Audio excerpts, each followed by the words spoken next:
The big news coming in this Thursday morning: former Apple CEO Steve Jobs is no more. Jobs died on Wednesday. He was 56 years old.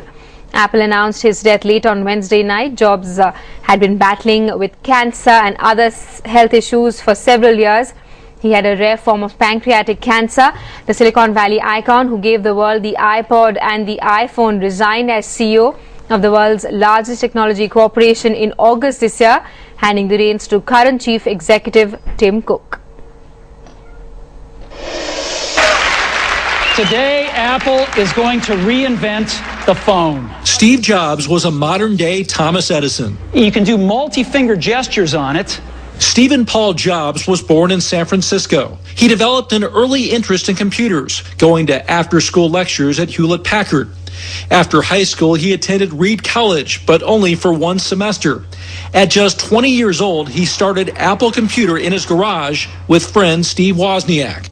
We worked hard, and in 10 years, Apple had grown from just the two of us in a garage into a $2 billion company with over 4,000 employees. In 1985, Steve Jobs was forced out of Apple, but it turned out he was just warming up. I'm Buzz Lightyear, Space Ranger. In 1986, he bought Pixar Animation Studios, which later produced hits like Toy Story. He also started a computer company called Next. In a twist of fate, Apple bought Next, and Steve Jobs went back to work for the company he started. His second act considered one of the greatest CEO tenures of all time. It's called the iPod Touch. Who knew that a computer company would change how we listen to music?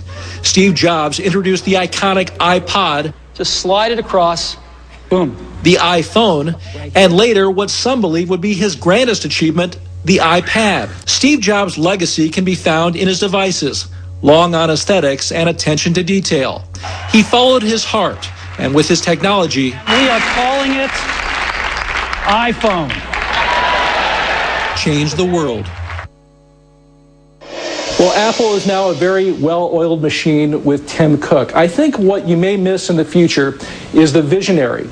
You know, Steve Jobs had the ability, the rare ability, to understand what consumers wanted before consumers realized what they wanted. He could sort of say, you know what, I think this is what people will respond to.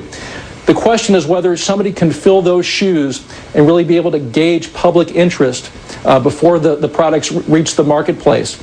He's got a culture there that seems to have viewed that concept or seems to have gravitated towards it. But I think we'll have a better sense in a couple of years. They obviously have a lot of products in the pipeline that they've been working on for some time. The question is, what happens a few years from now? What's going to be the next iPhone? Who's going to be able to discover that? And that's something we really don't know.